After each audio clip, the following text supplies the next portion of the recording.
बेटे ने अपनी माँ से पूछा, मेरा बाप कौन है। माँ खामोश हो गई तो बेटे ने फिर पूछा, बताओ मेरा बाप कौन है। बेटे की जिद देख माँ बोली, मुझे ही नहीं पता तेरा बाप कौन है। थक हार कर माँ ने सुनाया दर्द, पीड़ा और संघर्ष की दर्द भरी कहानी, जिसे सुन बेटे ने वो किया जिसका नतीजा इतिहास बन गया।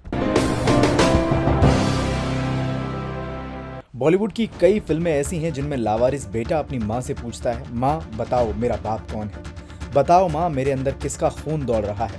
फिल्मों के सीन में बेटे के इस सवाल को सुन माँ डर जाती है और उसके बाद अपने ऊपर बीती दर्द की वो कहानी सुनाती है, जिसके बाद बेटा अपनी माँ का मुरीद हो जाता है। इन दिनों ऐसी ही एक असल कहानी सुर्खियों में चल रही है, लेकिन ये कहानी फिल्मी कहानी से बेहद अलग है, बेहद जुदा है, क्योंकि इस कहानी में बचपन में ही दरिंदगी का शिकार हुई माँ के लिए उसका बेटा वो करता है जो सतयुग से लेकर कलयुग तक किसी ने नहीं किया होगा, वो भी तब जब वो बेटा उसी दरिंदगी की देन हो। जी हाँ, हम बात उस मामले की कर रहे हैं जिसमें 12 साल की उम्र में गैंगरेप से पीड़ित एक महिला को 28 साल बाद न्याय मिला।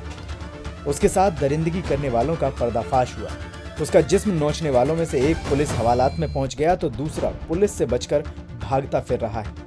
ये सब सुनकर आप हैरान होंगे, लेकिन ये हकीकत है, 100% सच है। जिन दो भाइयों ने महिला के बचपन में उसके साथ दरिंदगी की थी, अब वो 52 साल की उम्र में सजा काटेंगे। उन्हें सजा कोई और नहीं दिला रहा, बल्कि वो लड़का दिला रहा है जो उसी दरिंदगी के चलते इस दुनिया में आया। वही लड़का जिसने बड़ा होकर पूछा था कि मेरा बाप कौन है।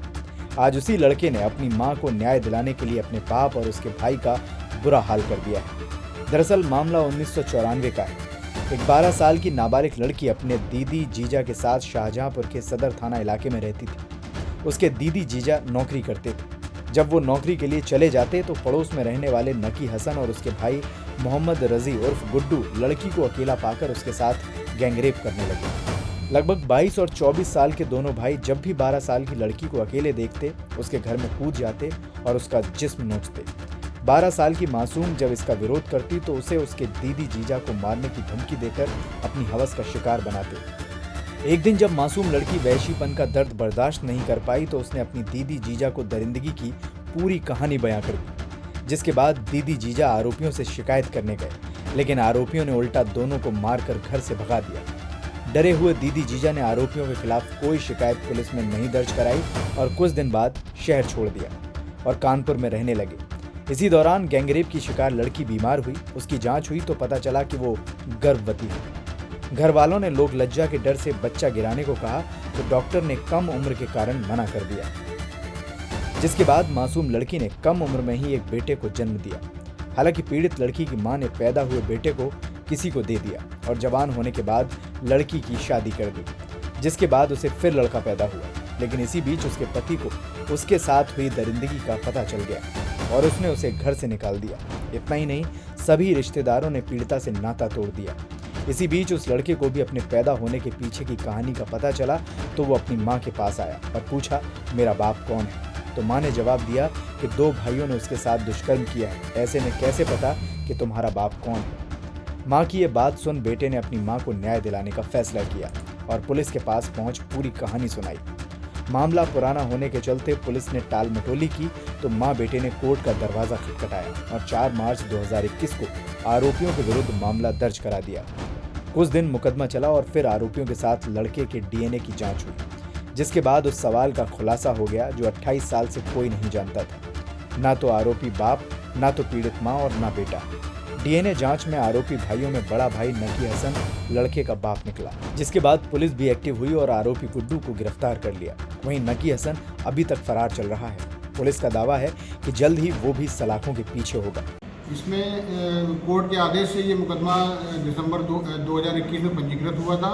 इसमें एक महिला ने 2 अभियुक्तों पर आरोप लगाया था बलात्कार का। ये घटना उसने 26 वर्ष पूर्व की बताई थी। इसमें मुकदमा पंजीकृत करके विवेचना की जा रही थी। पीड़िता का एक बेटा है, उसका डीएनए सैंपल और दोनों अभियुक्तों का डीएनए सैंपल मैच कराने के लिए भेजा गया था। परीक्षण परिणाम प्राप्त हुआ जिससे ये ज्ञात हुआ कि जो है उस लड़के का जो है पिता उन दोनों अभियुक्तों में से एक व्यक्ति है, जिससे कि उसके आरोपों की पुष्टि हुई और एक आरोपी को अभी इसमें गिरफ्तार करके जेल भेज दिया गया है और एक आरोपी शीघ्र ही गिरफ्तार करके जेल भेजा जाएगा। विवेचना प्रचलित है। 28 साल बाद न्याय मिलने के बाद जब मां से मीडिया ने सवाल किए तो मां ने कहा उसे सबने छोड़ दिया, लेकिन उसे उस बेटे ने अपनाया जिसे वो पैदा करते ही छोड़ आई थी। आज उसके बेटे ने ही उसे न्याय दिलाया है।